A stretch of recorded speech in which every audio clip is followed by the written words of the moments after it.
పాపా, వెళ్ళి మీ అమ్మని అడగమ్మా, నాకు చాలా పని ఉంది. అమ్మా అమ్మా, నాకు కథ చెప్పవా? నాన్న చెప్పమంటే చెప్పట్లేదు. అవునా, ఏదో పనుందన్నాడా? అవునమ్మా. నాకు తెలుసు, ఎప్పుడు ఇంతే. సీఎం కూడా ఇంత బిజీగా ఉన్నాడు. నాకు వంటింట్లో పనుందమ్మా, వెళ్ళి మీ నాన్నమ్మని అడుగుపోతల్లి. మీ ఇద్దరు ఎప్పుడు ఇంతే, కథ చెప్పరు, పాట పాడరు. అసలు నేనేం అడిగినా పని ఉందని అంటారు. నానమ్మ నానమ్మ, నాకు కథ చెప్పవా? నిన్నట్లాగానే.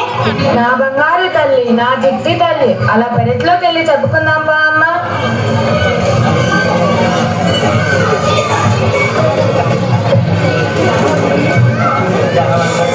ఏంటి ఏదో పాచిపోయిన వాసన వస్తుంది? ఏం లేదండి, నిన్న మిగిలిపోయిన ఉప్మా ఉంటే పడేయడానికి వెళ్తున్నా. అంత ఎక్కువగా ఎందుకు చేసావే? మీకోసమే, తిని బలుస్తారని. దీని పేరు ప్రభావతి. కోపం చాలా అతి, అస్సలు లేదు మతి. ఇది చాలా పెద్ద కోతి. మీకు పగులు మోతి.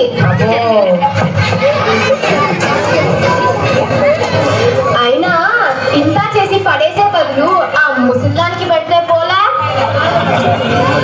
అత్తయ్యా, ఓ అత్తయ్యా, మీకోసం ఉప్మా చేశాను, తినండి. అమ్మా ప్రభా, ఇది పాచిపోయిందమ్మా, తినలేను. పాచిపోయిందా? నీకోసమని వేడి వేడిగా జీడిపప్పులు వేసుకొని తెమ్మంటావా? పాచిపోయిందంట, పాచిపోయింది. అయినా ఈ వయసులో అంతంత తిని ఒలింపిక్స్ కి వెళ్ళి వెయిట్ లిఫ్టింగ్ చేయాలా ఏంటి? సిగ్గు లేకపోతే సరే. చిచ్చి, పెట్టింది తిను, లేదంటే ఒక మూల పడుండు.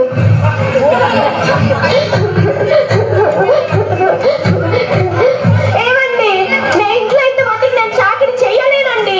నీకు ఇప్పుడు ఏమైంది? ఇంకా ఏం కావాలండి? మీరు పొద్దుననగా వెళ్తారు, పాప స్కూల్ కి పోతుంది. మీరు వచ్చిన వరకు ఆ ముసలిదానికి నేను సేవలు చేస్తూ ఉండాలి. అంత గొప్ప సేవలు ఏం చేసావే? ఏం చేశాను మీకు చెప్పాలా ఏంటి? చెప్పకపోతే అర్థం చేసుకోలేరు. సరే సరే, ఇప్పుడు నన్ను ఏం చేయమంటావు చెప్పు. ఇంట్లో నేనన్నా ఉండాలి, ఆ ముసలిదైనా ఉండాలి. ఇప్పుడే చెప్పండి. ఈ వయసులో ఆమె ఎక్కడికి వెళ్తుంది? ఎక్కడికైనా పంపండి. ఆ ముసలిది మాత్రం ఇంట్లో వద్దు. ప్రతి ఊర్లో ఉన్నాయి కదా వృద్ధాశ్రమాలు, ఎక్కడ చోట చేర్చండి. వృద్ధాశ్రమానికి ఫోన్ చేయండి. చేస్తానులే, ఇప్పుడే చెయ్యండి. చేస్తున్నా. హలో, ప్రొద్దుటూరు వృద్ధాశ్రమమా అండి?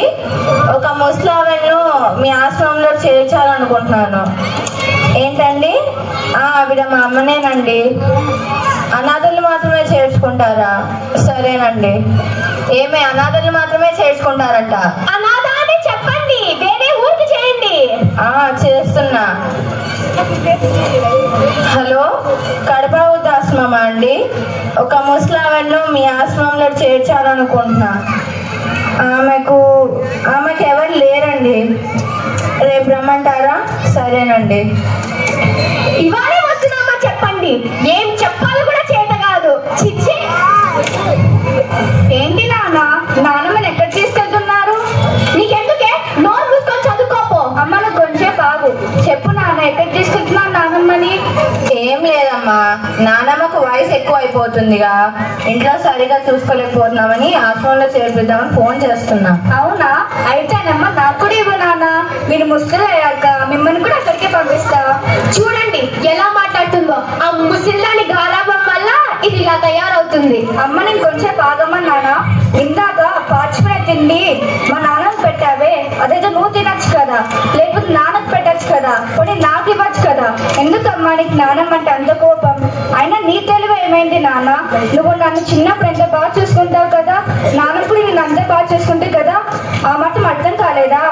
అయినా మీకంటే నన్ను నాన్నమ్మనే బాగా చూసుకుంటుంది. రోజు కథలు చెప్తుంది, పాట పాడుతుంది, నాతో ఆడుకుంటుంది.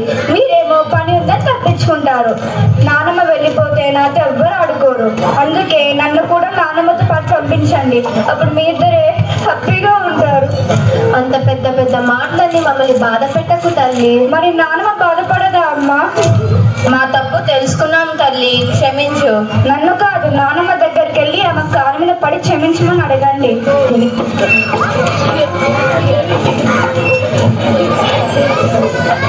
మమ్మల్ని క్షమించమ్మా. క్షమించత్తయ్యా. నీ విలువ తెలుసుకోలేకపోయాం.